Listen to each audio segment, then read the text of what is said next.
Singapore has spent more than 270 million Sing dollars, or just over 200 million US dollars, on the Kuala Lumpur-Singapore high-speed rail project. Now that the project won't proceed, Transport Minister Ong Ye Kung says Malaysia is obliged to compensate Singapore for the termination. Mr. Ong adds that the cancellation of the project will not affect the development of the Jurong Lake district. His plans for the area had been drawn up well before the HSR was postponed. Geraldine Yap with the story. As the wheels started turning to get the new year into gear, the train had already left the station as far as the Kuala Lumpur-Singapore high-speed rail project was concerned.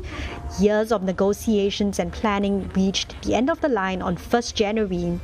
Singapore has invested more than 270 million Singapore dollars in the project.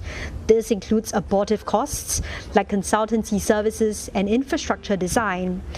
Mr. Ong says because of confidentiality obligations under the HSR bilateral agreement, the exact terms relating to compensation for termination cannot be revealed.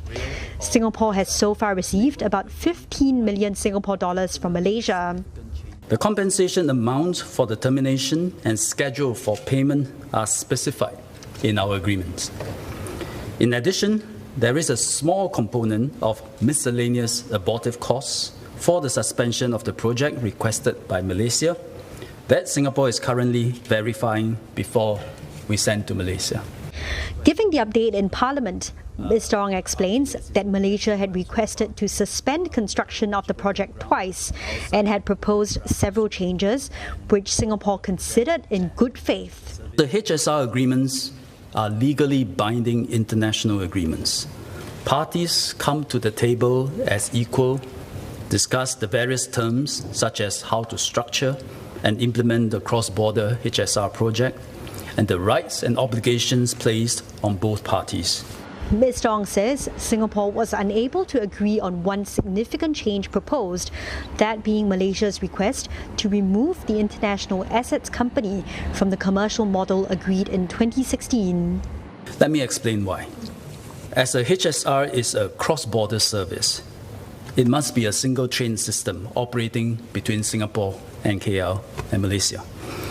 Because neither country has the expertise and experience in operating the HSR, we agreed under the HSR-BA to appoint a best-in-class industry player through an open and transparent international tender to assume the role of the Assets Co. Mr. Ong says the Assets Company is needed to ensure that the interests of both countries are protected, and that doing away with it would signal a fundamental departure from the bilateral agreement. Singapore is willing to discuss any new proposal on the KL-Singapore HSR from Malaysia in good faith, but starting from a clean slate.